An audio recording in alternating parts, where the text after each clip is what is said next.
Hello everybody and welcome back to Red Eagle Politics. Make sure you guys like this video down below and subscribe to the channel if you are new. So more bad news for the Democrats ahead of the 2026 midterms, and this one is more of a self-inflicted wound because they have a Donald Trump district and a Democrat who represents that district that at least has some sort of moderate appeal that they're just throwing under the bus completely. And you see exactly what is going on here. They're considering sanctioning Henry Cuellar from Texas. He represents one of those districts in South Texas that Donald Trump won. A lot of new Trump voters, a lot of new Republican voters, but they've stuck with these old incumbents, not by a ridiculous margin for sure. Cuellar was somebody who would win by like 50 points. Now he's winning by like 5 to 10, and that shrinks every single year.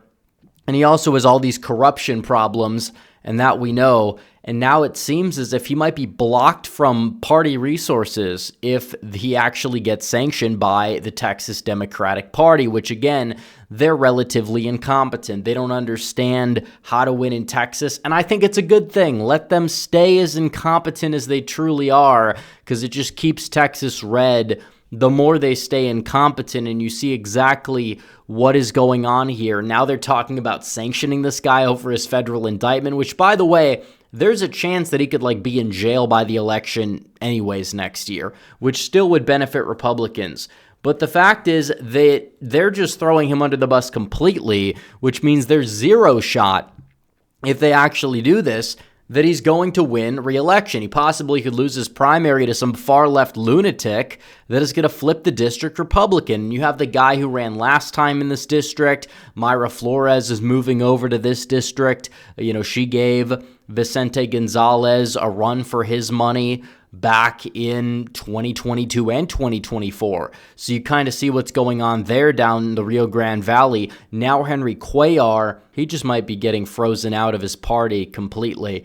And if that happens, this seat will very likely end up flipping from Democrat to Republican. And you can see what exactly this would entail. If it happens, he would be banned from using party resources. He wouldn't get funded. And funding matters a lot in these elections, especially these midterm elections where you're not going to have, presidential level turnout, and that we know. And he'll also be banned from party functions, meaning the party is going to view him as sort of like an afterthought. And he is under indictment for corruption. He has all this stuff going on.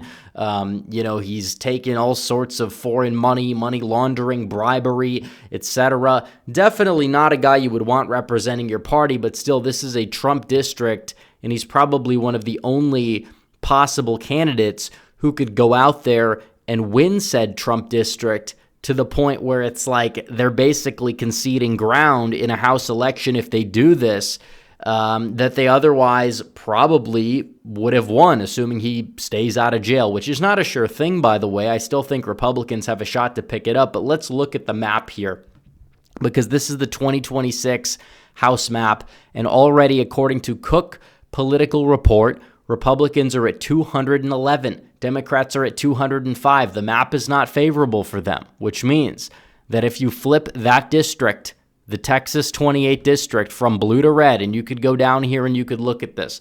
This is a district that voted for Donald Trump by 7.3 percentage points, but it voted for Henry Cuellar by under 6, and it seems like you might be getting a stronger challenger, for one.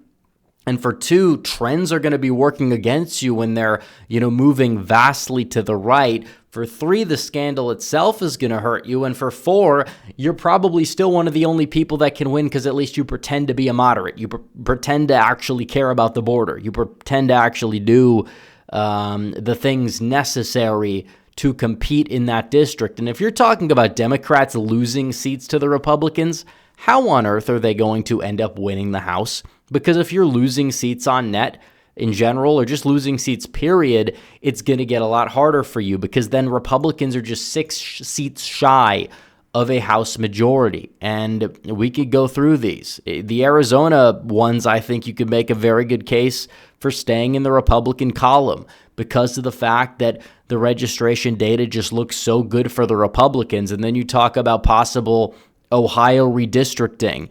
already they'd be at 215. So now they're 3 seats away from a House majority instead of being completely buried with a possible blue wave that the Democrats have been talking about for quite some time. Doesn't necessarily mean that it's going to end up materializing, but let's say Republicans go out there and then they decide to, I don't know, you could pick a district. You could pick several districts that they possibly could win.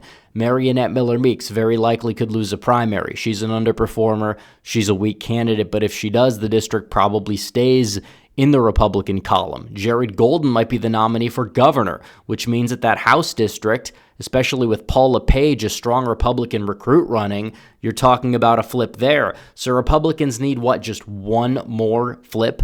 And you don't really have a strong candidate on the Democrat side that's running in Pennsylvania's 7th because Susan Wild has decided not to challenge Ryan McKenzie. And if he ends up holding on, let's say Stacey Garrity goes for governor, doesn't win, but keeps things close enough where you're not going to have these down ballot coattails for the Democrats that you had even back in 2022. Out of the gate, boom, Republicans, they're going to hold the House. So you see this here. This is bad news for Democrats in the House because you're seeing what is going to possibly happen here. Because this is a House map that is not favorable for the Democrats. It is very favorable for the Republicans. And if Donald Trump's approval rating is even in the high 40s, they're going to struggle to retake the House. Make no mistake about it because of all of these factors. And if they're going to be throwing people in Trump districts like Henry Cuellar under the bus, they're going to struggle greatly in terms of their ability to go out there and pick up or at least hold the seat that they should hold. Because if you're having seats flip against you and there's a wave against you and you're seeing seats flip not from Republican to Democrat, but from Democrat to Republican, and they are defending quite a few seats, don't get me wrong as well. I mean, there's plenty of seats that they won in 2024 due to certain coalitions and propensity and things like that they're not even guaranteed to hold on to in a midterm year like 2026.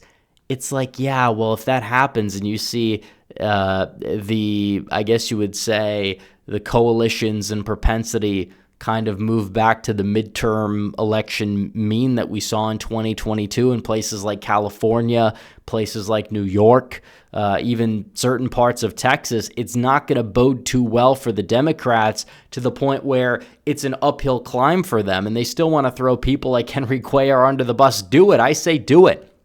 Cut him off from party resources. Ban him from party functions. Kick him out of the party. Let him get arrested. It's not going to bode too well for Democrats if they do that. And it just showcases their incompetency. A lot of people talk about the Republican incompetency and they say, well, they failed to recruit certain people to run for certain seats. They'll point to Chris Sununu in New Hampshire or Brian Kemp in Georgia, two people that are putting their own, personal ambitions over just the general good because they could win those seats. But it's okay, well, we could still maybe put those seats in play anyways. With the Democrats, you see what's going on in the House. There's plenty of House districts where they're not running their strong recruits and they're throwing their strong recruits under the bus. And on top of it, you see what's going on in Michigan. Gary Peters retiring. Tina Smith in Minnesota retiring. Jeanne Shaheen in New Hampshire retiring. Roy Cooper in North Carolina not going for it. The only incumbent Democrat that's really going for it is, at least in a competitive seat or a relatively competitive seat, is John Ossoff, who won on a fluke and is very, very vulnerable against a generic Republican, even one not named Brian Kemp, in a midterm year, especially in a midterm year where you talk about propensity. The people that are, I guess you would say, these 4 out of 4 voters in Georgia, the people that show up for every single election, lead a little bit more Republican. They do across the South. The Midwest is a little bit of a different ball game there, but still, it's Democrats are not in for some blue wave. We understand that. They may think that they are. They may think it doesn't matter who they throw under the bus because they have electoral hubris, and let them have all the electoral hubris that they want to have. But in reality, these type of things have consequences. They absolutely do. And if they want to throw Henry Cuellar who is probably one of the most actually moderate Democrats, even though he's still not really all that moderate in the House. They want to push him out. And Jerry Golden's like, no, I'm going to run for governor. First of all, the center of gravity among House Democrats is going to move vastly to the left, for one, because the two most moderate people who would probably not be considered all that moderate 15, 20 years ago, they're going to be forced out for one reason or another. And then on top of that, you have them possibly not even retaking the House in the process if they do that, and Republicans hold on despite a midterm year with President Donald Trump in the White House. Absolutely brutal for the Democrats, but we'll see what happens. Hopefully they go out there and hopefully they condemn him and censure him and do everything they can do to cut him off so he doesn't win, so Republicans can flip a seat. So anyways, guys, thanks for watching this video. Like this video down below, comment down below, subscribe to the channel, hit the bell for notifications so you never miss another video. Follow me on social media. The links are all in the description down below, and I will see you guys in the next one. Red Eagle, out.